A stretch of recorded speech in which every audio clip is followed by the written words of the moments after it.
30 लाखांचे कर्ज फक्त 2 महिने हे ऐकले आणि चक्क 3 कोटी मिळाले.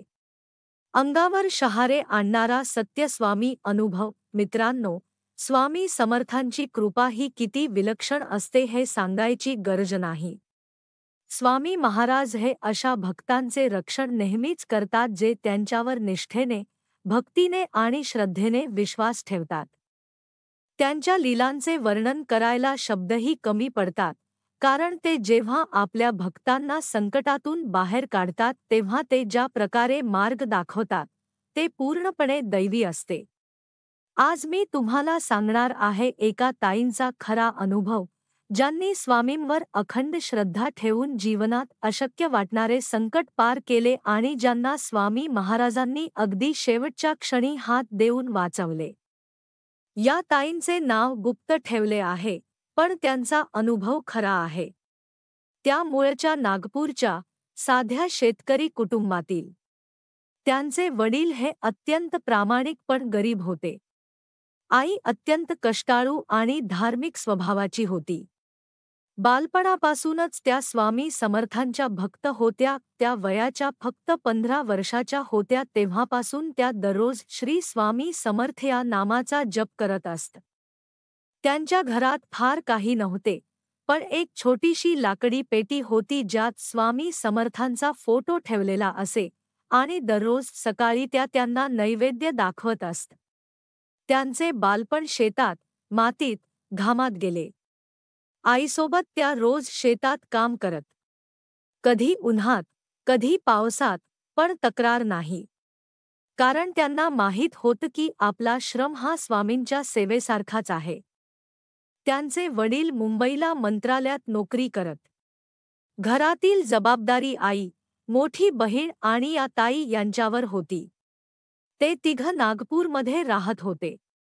शेतजमीन होती, पण त्यातून फारसा नफा नव्हता. तरीसुद्धा त्या समाधानाने जगत होत्या. स्वामींवरचा विश्वास इतका प्रबळ होता की कोणतंही संकट आलं तरी त्यांना खात्री असे की स्वामी स्वतः काहीतरी करतील.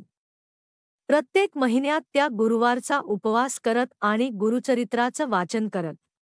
गुरुवार हा त्यांच्यासाठी पवित्र दिवस असे.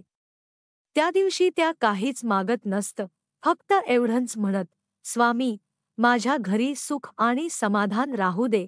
अशाच एका काळात त्यांच्या आयुष्यात मोठं संकट आलं. त्यांची शेतजमीन नागपूरच्या हायवे प्रकल्पामध्ये येत होती. सरकारकडून भरपाई मिळणार ही बातमी ऐकताच सगळ्यांना थोडा दिलासा वाटला. पण जेव्हा जमिनीचा सातबारा पाहिला तेव्हा लक्षात आलं की त्यांच्या चुलत्यांनी ते बळकावलं आहे. हे समजल्यावर त्यांचे मन हेलावले. त्यांनी कोर्टात केस टाकली. कोर्टात केस चालू झाली, पण त्यासाठी लागणारे पैसे नव्हते. वकिलांची फी, प्रवास खर्च आणि घराचा खर्च हे सगळं एकट्या वडिलांच्या कमाईतून भागत नव्हतं. त्यांनी कर्ज घेतलं. हे कर्ज वाढतच गेलं. त्यातच एका दिवशी त्यांच्या आईला गंभीर आजार झाला. डॉक्टरांनी सांगितलं की उपचारांशिवाय जीव वाचणार नाही. 2 लाख रुपये लागतील असं सांगितलं. त्यावेळी त्यांचे वडील हतबल झाले. एकीकडे आईचा जीव, दुसरीकडे कोर्टाची केस आणि तिसरीकडे वाढतं कर्ज. घरात अंधार दाटला होता, पण या सगळ्यातही त्या ताई मात्र शांत होत्या. त्यांच्या डोळ्यात भीती नव्हती, फक्त स्वामींची मूर्ती होती. त्या रोज स्वामींच्या फोटोसमोर बसून रडत होत्या. पण ते रडणं निराशेचं नव्हतं, ते होतं विश्वासाचं रडणं. त्या म्हणायच्या, स्वामी, तुम्हीच माझं सगळं आहात. आईचा जीव तुमच्याशिवाय कोण वाचवणार. त्या सलग दिवसेंदिवस स्वामींचा जप करू लागल्या. श्री स्वामी समर्थ, श्री स्वामी समर्थ असा अखंड जप त्या मनात घोळवू लागल्या. त्यांच्या डोळ्यातून अश्रू वाहत होते, पण हृदयात एक अढळ श्रद्धा होती की काहीही झालं तरी स्वामी त्यांच्या पाठीशी आहेत. त्या दरम्यान कोर्टाची केस पुढे जात होती, पण प्रत्येक तारखेला वकील पैसे मागत होते. वडिलांनी आणखी कर्ज घेतलं. घरातला भार वाढत गेला. आईचा आजार वाढला. बहिणीचं लग्नही ठरलं होतं. ती चांगल्या घरात जाणार होती, म्हणून ते लग्न मोडायचं नव्हतं. त्यामुळे आणखी कर्ज वाढलं. काही महिन्यात 30 लाखांचं ओझं झालं. वडिलांना झोप लागत नव्हती. ते उदास बसायचे, फार वेळ काहीच बोलायचे नाहीत. त्यांच्या चेहऱ्यावरची शांतता ही वादळापूर्वीची शांतता होती. ताईंच्या मनाला काहीतरी जाणवलं. त्यांना वाटलं की बाबा काहीतरी चुकीचं पाऊल उचलतील. त्यांनी स्वामींच्या पायाशी बसून डोळे मिटले आणि मनात म्हटलं, स्वामी, माझ्या बाबांना अशा विचारांपासून वाचवा. तुम्ही माझे बाबा वाचवा. त्या दिवसापासून त्या दिवसरात्र स्वामींचं नामस्मरण करत होत्या. त्या तारक मंत्राचा जप करत नमः श्री स्वामी समर्थाय. त्या मंत्राचा आवाज त्यांच्या घरात रोज गुंजत असे. त्या फक्त उपवास करत आणि वाचन करत. 2 महिने त्यांनी सलग स्वामींची सेवा केली. त्या दिवसात त्यांनी अन्नाचा घासही घेतला नाही. शरीर सुकत होतं, पण मन अधिक मजबूत होतं. त्या म्हणायच्या, स्वामी माझ्या सोबत आहेत.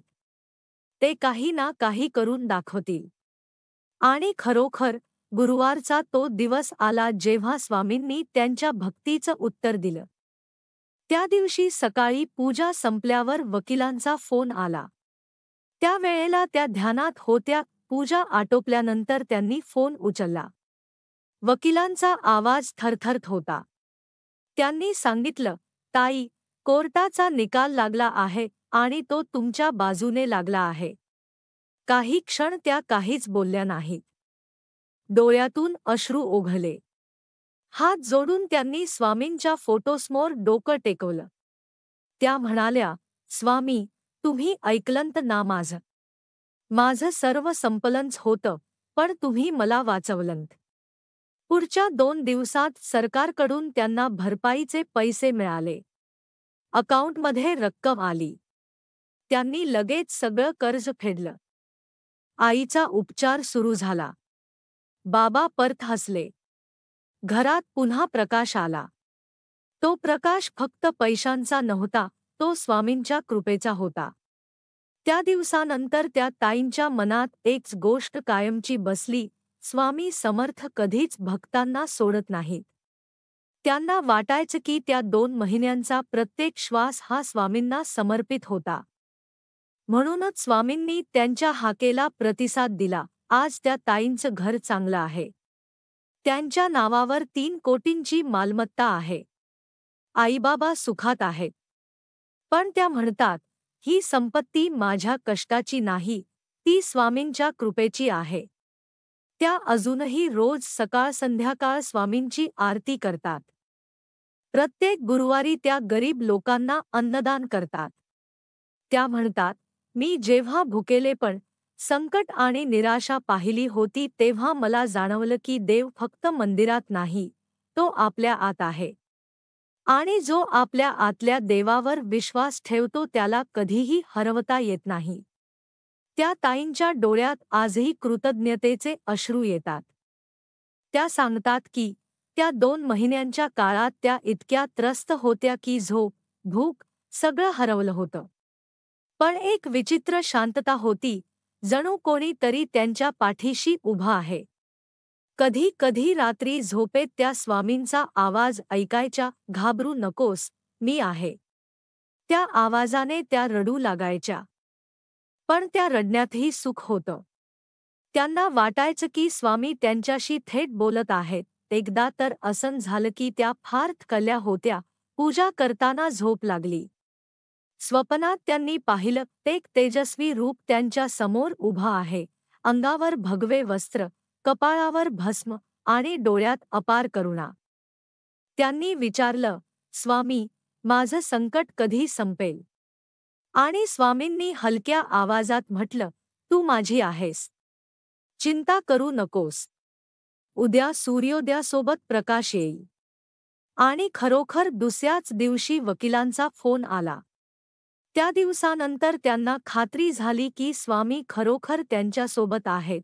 आज त्या हा अनुभव इतर भक्तांसोबत शेअर करतात.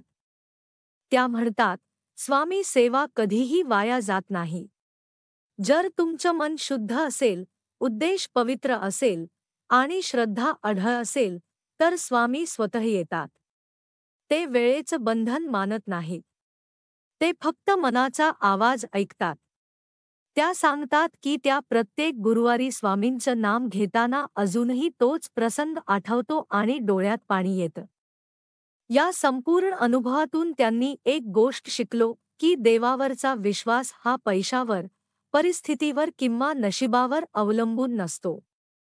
तो मनाच्या शक्तीवर अवलंबून असतो. ज्या क्षणी माणूस पूर्ण मनाने देवाला शरण जातो, त्या क्षणी देव त्याला सोडत नाही. त्या म्हणतात, मी पाहिलं आहे, माझं जीवन स्वामी समर्थांनी बदललं.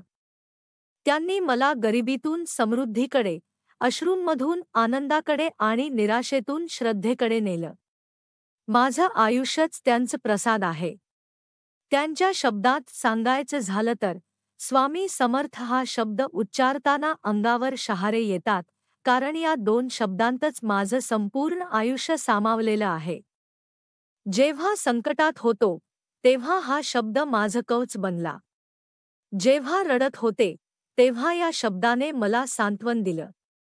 आणि जेव्हा मी एकटी होते, तेव्हा या शब्दाने मला स्वामींच्या सान्निध्याची जाणीव करून दिली. म्हणूनच सांगते, जो श्री स्वामी समर्थ या नामावर श्रद्धा ठेवतो त्याला आयुष्यभर कोणतीच भीती राहत नाही. आज त्या ताईंचं घर सुखसमाधानात आहे, पण त्या अजूनही म्हणतात की माझं खरं धन म्हणजे माझं स्वामी नाम. बाकी सर्व तर मायाजाल आहे.